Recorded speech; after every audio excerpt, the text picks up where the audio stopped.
ये कहानी शुरू होती है एक प्यारे से गांव से, जहां के लोग हमेशा खुश रहते थे। मुस्कुराहट उनके चेहरों से कभी नहीं उतरती थी। उसी गांव में रहते थे तीन दिलदार दोस्त, अज्जू भाई, ज्ञान भाई और सबसे चालाक और स्टाइलिश निरा स्टार। ये तीनों बचपन से साथ थे। इनकी दोस्ती इतनी गहरी थी कि लोग इन्हें दोस्त नहीं भाई कहते थे। एक दिन इन तीनों ने मिलकर गाँव में एक बड़ा सा ढाबा खोला। उनका ढाबा छोटी सी जगह में बहुत मशहूर हो गया। हर दिन कई ग्राहक आते, खाना खाते और खुश होकर जाते। सब कुछ बहुत अच्छा चल रहा था, लेकिन फिर एक रात कुछ ऐसा होता है जो उनकी जिंदगी को हमेशा के लिए बदल देता है। रात को जब सारा काम खत्म हो जाता है तो राय स्टार कहता है, अज्जू भाई, ज्ञान भाई, मैं एक जरूरी काम से जा रहा हूँ, तुम दोनों दुकान बंद करके घर चले जाना। ज्ञान भाई कहते हैं, ठीक है भाई, तू जा। राय स्टार अपनी बाइक पर बैठता है और निकल जाता है। ज्ञान भाई और अज्जू भाई अपना काम संभालते हैं। तभी अज्जू भाई हॉस्टल की खिड़की के बाहर कुछ अजीब देखते हैं। दूर कोई चीज खड़ी होती है। वो तुरंत ज्ञान भाई को बुलाते हैं, भाई जल्दी आओ, मुझे कुछ दिख रहा है। ज्ञान भाई आते हैं, दोनों देखते हैं, लेकिन वहाँ कुछ भी नहीं होता। अज्जू भाई हैरान हो जाते हैं, माँ कसम, अभी तो देखा था। ज्ञान भाई कहते हैं, लगता है तू थका हुआ है, तुझे वहम हो रहा है। कुछ देर बाद अज्जू भाई फिर से खिड़की की तरफ देखते हैं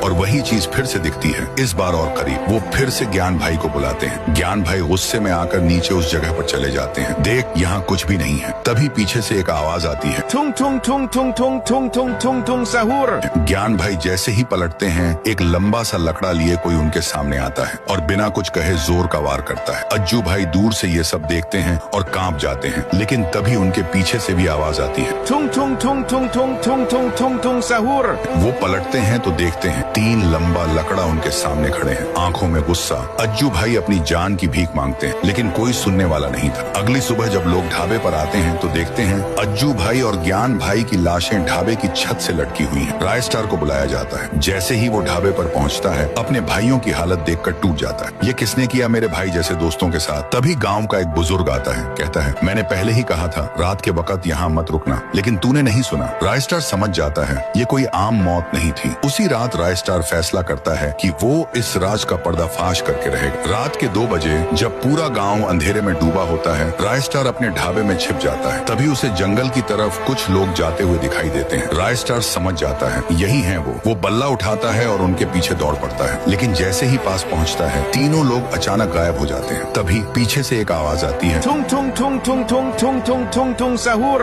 राय स्टार वो पलटता है और सामने खड़े थे तीन लंबा लकड़ा। राय स्टार कहता है, तुमने मेरे भाई जैसे दोस्तों को मारा, अब तुम्हारा हिसाब बाकी है। तीनों हंसते हैं, तू क्या करेगा हमारा? लेकिन राय स्टार के अंदर आग जल चुकी थी। एक भयानक लड़ाई शुरू होती है, धुआं, तोड़ फोड़, चीखी, और फिर जब धुआं छंटता है, तीनों लंबा लकड़ा जमीन पर गिरे पड़े थे। राय स्टार ने अपने भाइयों का बदला लिया।